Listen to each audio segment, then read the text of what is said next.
Oh, hello there. You're back, I see. If you haven't seen Part A, then this is awkward. I'm Carne DURKIN. And I'm Will Carne, and welcome to Part B of Core 1. Of WAHEY Productions Maths Revision. Today we hope to whiz through the second half of Core 1. This video has all you need to know for an A star, but if you have any questions, as usual, you're more than welcome to ask in the comments. Right, on to our first topic, which is differentiation. dy over dx. F-x. Or y dash. They all have the same meaning, really. Yep, sort of. The rate of change of y in respect to x. Or the gradient. So, here is my own, or our own, guide to it. Then I'll show you one of your poxy idiot teachers showed you. Yeah, which I do not like, personally, so yeah. Don't like it. To find the gradient of this very general equation, then you multiply the coefficient by the power, and then you take one off the power. But here is your teacher's version. There we go. Yeah. We hate you almost as much as root 2, despite knowing that hate is completely irrational. Whoa. Stop. I just got that joke. Stop it. I'm sorry. Differentiating a number will always give you 0, as you technically have sort of x to the power of 0. Yeah, which will be, the 0 will be multiplied by your answer, always giving a 0. See, if you know now. Now, that's all very good, but the helpful thing about our way is that it's easy to find the second derivative as you just differentiate again. Now, you could do it in one step, but knowing our tendency, well, my tendency for really stupid mistakes, I wouldn't risk it. If I do this, you can hopefully see the pattern, yes? There we are. Yes, do you see that? Look at that. Do you see that? That's yeah, there we go. That's Isn't good. That's brilliant.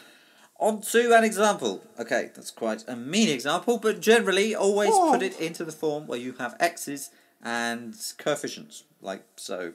4x to the minus 3 instead of 4 over x to the 3. Cheeky indices laws there. That's right. Well spotted. Yes. It's just, like a Dalmatian. Right. Then differentiate each time. Remember that a plus or a minus effectively separates the term, yes? I really hope so. Again, any confusion, please ask in the description or comments. We do try our best, but I particularly do forget the odd thing every now and then. Kind of. Integration now, as in differentiation backwards. Shown by the squiggle. Yes, the squiggle. I'm going to repeatedly remind you to add C. I thought it said ACDC then. Now, back to my helpful guide. When you integrate, begin by adding 1 to the power, then dividing the coefficient by your new power. Oh, and don't forget to add C. Add C. Add C. My only role in this slide. Vitamin C. It's good for you. And here again, the more classic version. Blah. dx sort of means that x is what you're differentiating, so you need to always write it to end the integral. Yeah. Again, you can integrate terms up to the next plus or minus, as shown. If there is a constant, as in a number, then you can always take that outside the integral, if you so wish, and just multiply it by your answer later. Look at those So colours. there we are. So that's good. Colours. So, yeah, K. that's lovely. K is a constant. Graphs of functions now. This bit, that most people hate. I hate it. But I hope you love it by the end of this. Nah, I won't. We'll be dealing with this quadratic, which is our function of x. Your homework is to work out what the equation is. See? That's your homework, if you so wish. If Don't do you it. add a constant inside the bracket, it will move the graph along the x-axis, but in the opposite way to the way you think. Plus moves it to the left and minus moves it to the right. Ooh. If you add a constant outside the bracket, then the graph will move along the y-axis in the way that you would expect. Plus moves it up and minus moves it down. Simple. The negative of f of x will reflect your function in the x-axis. The best way to think of this is f of x being all the y values and x being all the x values, which is pretty obvious. So if you minus all the y values, it will sort of flip it in the x-axis. Flip it. Therefore, with the minus is inside the bracket, then all the x values swap signs, so it reflects in the y-axis. Multiplying f of x will stretch it vertically as the x values are the same, but the y values are multiplied by, in this case, 2. Whereas when the constant is in the bracket, when you multiply all the x values by the reciprocal or 1 over the constant. So in this case, all the x values are halved. I find x is always a tad awkward, isn't he, really? He really is. He's like the one in the corner at the dinner party. Yeah, I find that, actually. You also need to know how to draw a cubic graph. If x cube has a positive coefficient, as in the actual x cube bit, then you begin up here and squiggle. Squiggle. I would begin by marking the intercepts probably to see where things are going to go, and possibly the turning points if you need to react you should graph. do that. If the x cubed is negative, then begin down there. If you have a repeated root, then bounce, like this. Bouncy, bouncy. Like a bouncy board. Bouncy, bouncy. You also need to know how to sketch reciprocal graphs, like y equals 1 over x.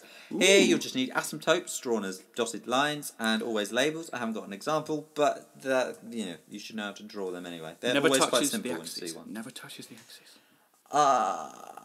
Coordinate geometry now. We all love a bit of coordinate geometry. One of the more tricky and, quite frankly, depressing units. But it should be fun. We'll Now the make it fun. basics you need to know: the linear equation y equals mx plus c, where m is the gradient and c is the y-intercept. Look at that. You can hopefully see now that there's a gradient, because if you differentiate it, you always get m, so m is the gradient. That's clever. You see, they should have told us that originally. Anywho, if two equations have the same value of m, then they are completely parallel. If one is -1 over the other, then they are perpendicular. Here's an example. Oh, how lovely. lovely. Oh, look, a rabbit. There's a rabbit? Okay, we're losing this. Let's get back on track. There is a rabbit. I like the rabbit. It's there. So, here's a general example God. of an exam question. 2 points, A and B, joined by a line or line segment. Got to get down with the lingo, peeps. Yeah, that's right. My Peeps. my Line homies. segment. Yeah, okay. The length of the line is given by this, which looks a bit nasty. Ooh. Or you can probably see, Connor, it's just Pythagoras. I see. Yeah, it's just, the midpoint is given by the average of 2 points values, basically. Yeah, It's that simple. And the gradient is one of the points values, take away the others, like so. It doesn't matter which one you put first, as long as you put them in the same order when dealing with the x's at the bottom. yeah, so as you see, we've labelled them 1 and 2, as long as you put y1 minus y2 and x1 minus x2, or y2 minus y1 and x2 minus x1. Yeah? That's a mouthful. Oh, but yeah. God. As long as you keep them the same way around, it'll be fine. Don't Right, worry. next. Then you just plunk your gradient to y equals mx plus c. Using all that info, you can do anything. Anything you can do. No, that's copyrighted. One last example is of this cubic taking a point. The normal to it will be a line perpendicular, so with a negative reciprocal of the gradient of the point. Look at that. I hope the picture makes what he just said way simpler. A tangent is just a line with the same gradient of that point. So it just touches it. Just the tip. One last thing, a cubic graph's gradient will be a quadratic. Now you can say, I know, because when you differentiate you'll take one of the power, so it will become quadratic. However, if you try and work out the gradient by drawing it, you will also be able to see how it works. Most of you will ignore him, but if you try it out, it will probably help. Yeah, so if you try drawing a gradient of a graph by just using the graph, if you see what I mean, then it's good practice. Solve it graphically. There we are. Now, on to the best part of it. Arithmetic Series. The last part of C1. A sequence is defined as a set of terms in a definite order where the terms are obtained by some rule, or more simply... Oh, look at that. Comic Sans. Oh, Yeah, we a love little bit Comic Comic Sans. There are two things to care about. The nth term, or an equation to find the n in the sequence. And a recurrence relation, an equation to find the next term in the sequence. An arithmetic series is where the consecutive terms have a common difference. So, if you have a first term a common difference d, and sometimes a last term l. Now, these equations are given in the formula booklet, but you do need to know how to prove one. So here we go. Oh, do you really want to prove it now? Yes, we do. Okay then.